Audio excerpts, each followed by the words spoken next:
So in this lecture, we are going to learn about the concept of the binary search tree. Before going to the binary search tree, let me recall the concept of the binary search that we have discussed in the arrays. So I told you there itself that binary search is just a concept. It can be applied on the arrays and it can be applied on the trees also. But when you are applying this on the arrays, the concept of the search would require the log n time or order of log n time. But when we are trying to do the other operation, for example, insertion will require the shifting of the items in the array. Hence, the insertion can take up to order of log n time, order of n time. So better would be that we use an approach which requires less amount of time for doing the insertion operation. Similarly, when we are trying to delete an element from the given array, the deletion would require order of n time in the worst case because the deletion would also require the shifting of the elements.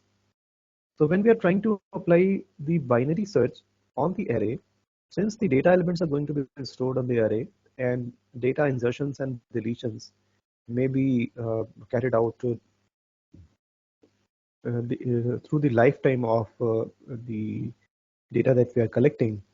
So let's say, for example, there are some data elements which are coming in our database, and those database items are stored in the database, and then after the storage we perform the searching, and after some searches we require some of the items to be deleted from the database, and then the new data can come into the database.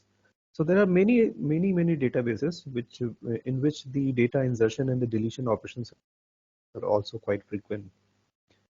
For example, if in a store where there are various items which are procured, and for procuring those items, those listing of those data items will be maintained in the database. On a daily basis, the items keep coming, and as soon as the items are sold, we will delete those items from the database also.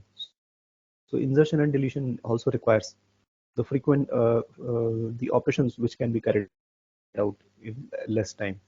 So for doing so, we can think of arranging our data elements in the form of the binary search tree, because the approach of the searching will be similar to that we have used in the array, but the insertion and the deletion operations will require a bit less time, or they will require the time in order of log n than the order of n that was the complexity in the arrays. So what are the binary search trees? The binary search trees are the kind of the tree in which the elements which are smaller than the parent are stored in the left child, and the elements which are larger than the parent or greater than the parent are stored on the right hand side, or as a right child. For example, this is the tree in which 4 is the root node and 2 information is less than the information of the root node, so it is kept on the left. Similarly, 6 is greater than 4, so this is kept as a right child for the 4.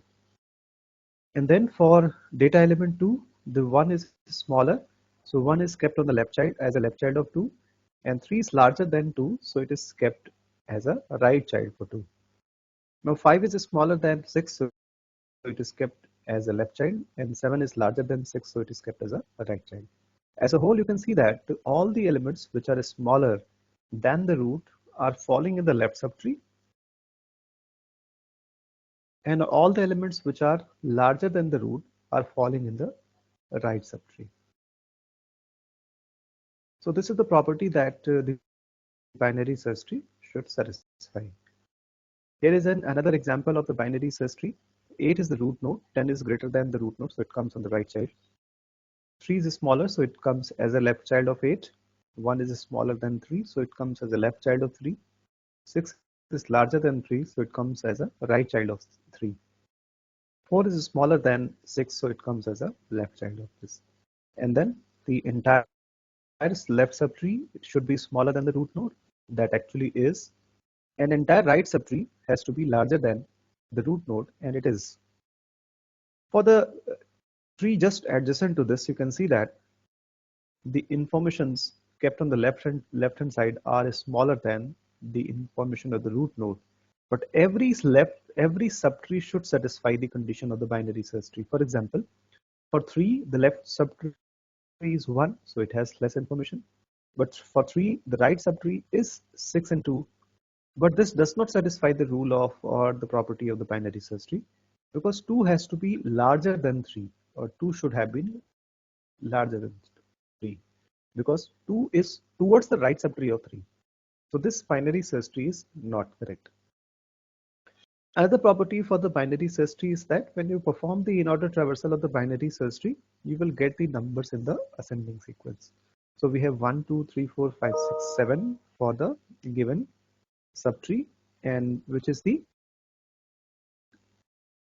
numbers in the ascending sequence. So when you perform the insert in-order traversal on the given binary search tree, you will get the numbers in the ascending sequence, or you will get the data elements in the ascending sequence. So let's discuss about how to insert the data elements from. Let's understand how to insert the data elements in the binary search tree. So for example, let's say we have a tree like this, which has some elements already. So before going to the insertion, let us first understand how this search is performed on the binary search tree, because the search will actually help me in the insertion as well, or the process of the search and the process of insertion has some match. For example, in this given binary search tree, if we have to insert an element, let's say, if we have to search an element, for example, 45, then the search process starts from the root node. In case the search key is less than the root node or the current node, we move towards the left. 45 is less than the information 100, so we have moved towards the left. And then 45 is less than 50, so we move again towards the left. And 45 is larger than the information of the current node, so we move towards the right. And we have the information and the search key matching. Information of the current node and the search key has a match. So we will return the address of the current node as a result. Let's do another search. Let's say, for example, we have the item to search is, let's say, 110. So in case we have to search the data element 110, so this search process again starts from the root node. Since 110 is larger than 100, so we will move towards the right. Since 110 is larger than the information of, less than the information of current node, so we move towards the left. And then 110 is less than the current information of the current node, we move towards the left. And here we have a match. So we have exact match of the search key and the information of the current node. So we will return the address of the current node. Let's take another example where the search is not possible. For example, we are searching 210. So let's say we are starting from the root node. 210 is larger than the root node's information. So we move towards the right. 210 is larger than the information of the current node P. So we move towards the right. And since 210 is again larger than the information of the current node, we move towards the right. And as soon as we move towards the right, the P becomes null. Why the P has become null? Because in this tree, we have stored three informations, or three elements are there in this tree node. One is the data element, one is the address of the left child, and the address of the right child. So as soon as we have, as long as we have the left and the right, the valid addresses, we can move towards the left and the right child. But in case the left and the right child is not existing, these pointers has to be null. So the moment we move from current node to the right, P becomes null. The P becomes null means the information that we were searching in the tree is not present. So let's try to write the algorithm for the same. Here we are saying that the BST search is the algorithm that we have to design, and the address of the root node P is given. And let's say a key value is to be searched. So for doing the search, let's take a P, a temporary pointer, which is there at the root node. With the help of this P, we are going to search this element. So if the key given is less than the information of the current node P, then we will move towards the left. So P is equals to P dot left. Otherwise, it means the information is not less than the information of the current node. So we will move towards the right. Now, after doing so, we will once again have to go to the left to the right node, and we will have to check the information. So this is a repeated process. Every repeated process has to be kept in some loop. And the terminating condition of this loop is P becomes null, then we can terminate this loop. So if P is not null, we will continue with this loop. And here, another condition should also have been there in the beginning, that if we are able to search the element, or the element or the current element has a match with the current element's data, or the key value has a match with the current data item of the current node, then we can say that the search is successful. So this should have been the first thing that we need to check. So if p dot data is equals to x, it means our search is successful. So we will return p and will terminate this process. But if it is not so, then we will search either towards the left or towards the right. Fine. Let's say the loop has finished and we did not find the data element and P has become null. So this is the indication of the unsuccessful search. So in the unsuccessful search, we return the null, indicating that this is the unsuccessful search. In case the valid address has been returned by the BST search function, then the search was successful. In case null is returned from the BST search function, it means the search was unsuccessful. So let me write this algorithm once again afresh. So this is the BST search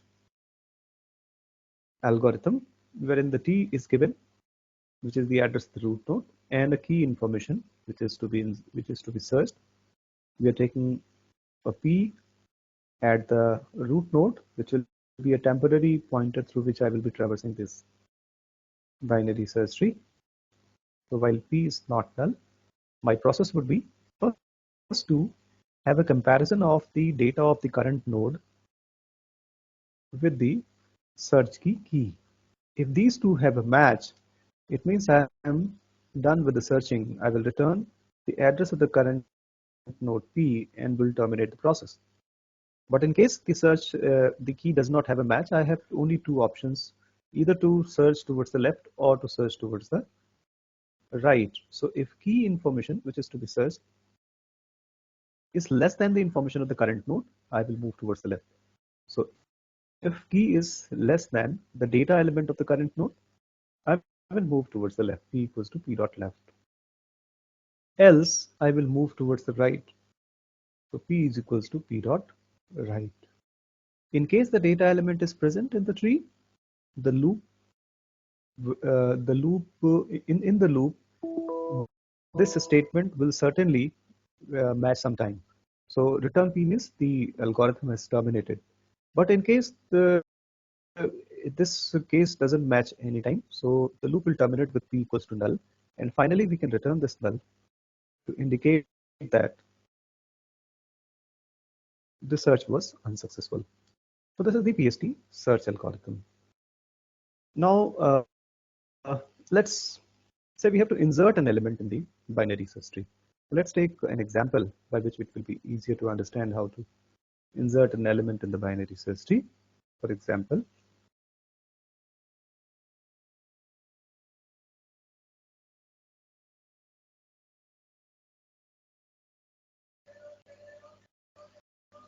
you should actually understand one thing, that whenever we are going to insert an element in the binary search tree, element will be inserted only as a leaf node. So let's say we have to insert the element 55 here in this binary search tree. The first thing would be to search the element. For searching the element, we will start our search from the root node. Let's take a P, which is an indicator that we have to uh, move with the help of this P for searching the appropriate location for the insertion. So since 55 is less than the information of this P node, so I will move towards the left. Since 55 is smaller than the information of current node P, I will move towards the left. Since 55 is larger than the information of the current node, so I'll move towards this right. And since 55 is larger than this, so 55 should be inserted on the right of the current node. So we first search the appropriate position for insertion, and then finally we insert the data element. So let's do it once again with the help of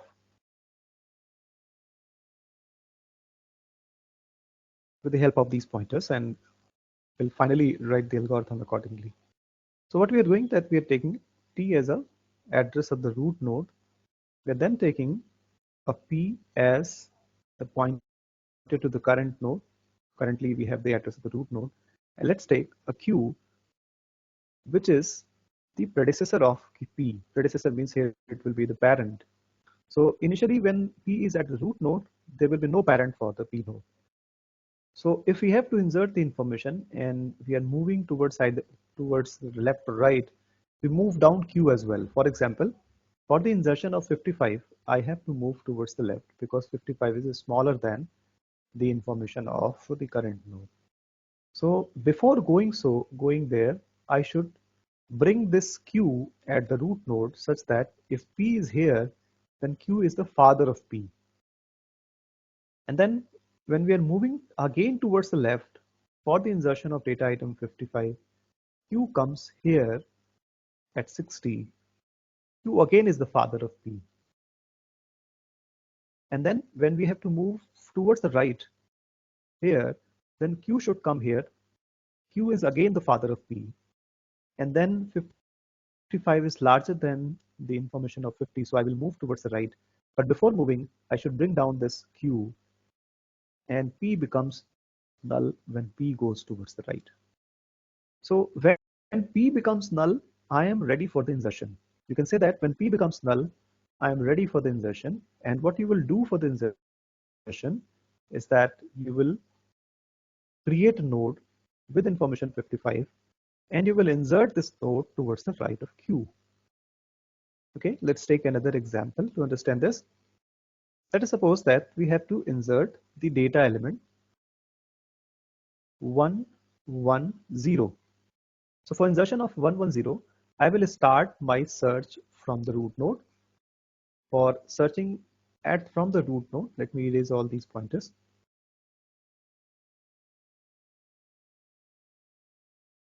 So now if we have to start from the root node, this is t, the p is at the current node and q is null. 110 is larger than the information of root node 100, so I will move towards the right, and I will bring this q at the root node. After this, 110 is smaller than 150, so I will move towards the left, but before that I'll bring q at the current position of p. So q is the father of p again. And then when 110 is smaller than the information of current node, that is 120, so I will move towards the left, but before moving towards the left, I'll bring q at this node. So now p, after moving towards the left, becomes null. Now I'm ready for the insertion. So I can insert this 110 information towards the left of q. So this should be noted that the insertions are going to take place towards the left of the q node. So let's try to write this algorithm. So BST insert algorithm is there. And in the BST insert algorithm, I have the address of the root node and let's say a data item X to be inserted. So for doing so, I need to perform the search. For performing the search, I'm taking the 2 pointers, P and Q. Q always remains the father of the P since P is at the root node. The father of P will be null, so Q is also null. So first I'm going to search the appropriate place for the insertion. So for that, I'll be traversing with the help of this P, and while P is not null, I'll keep traversing. For doing so, Q has been equated to P. Wherever P is currently, we are bringing Q also there. And then depending on if the information of the node to be inserted is less than the information of or the data of we have taken the data. The information can also be taken. You just have this convention to follow, the same convention to be followed. So if the x is less than the current, the data element of the current node, I'll move towards the left. So p is equals to p dot left. Otherwise, I'll move towards the right. So p is equals to p dot right. So this loop will terminate when p becomes null. And when p becomes null, we are ready for the insertion. So when we are ready for the insertion, we have to insert the node either towards the left of q or right of q. So we will have to check the condition first. So if x is less than the data element of the current node q, then the insertion will take place towards the left. So what we're doing, we are saying that x q dot left is equals to, let's say make node is a function which will create the node with information x. So the node created has been set towards the left of q. Otherwise, the newly created node will be kept towards the right of the current node. Right? So this is the PST insert function. I hope you have understood this. One thing that you should remember, that when t is null, we should create the node as a root node. Okay, so you should create the node as a root node. Now, for that, before going to the traversal, you should be checking that condition here. So we can write it like this: if t is equals to null, then t is equals to make node with information x. Otherwise, this entire process will go whatever we have written for the traversal, and then finally the insertion towards the left of the right of q node. So this actually is the algorithm for insertion. And earlier we have discussed about the search operation. In the next lecture, we will discuss about the BST successor and BST predecessors and BST deletion. So thank you for watching this video. Please like this video and subscribe to the channel for the recent updates. Thank you.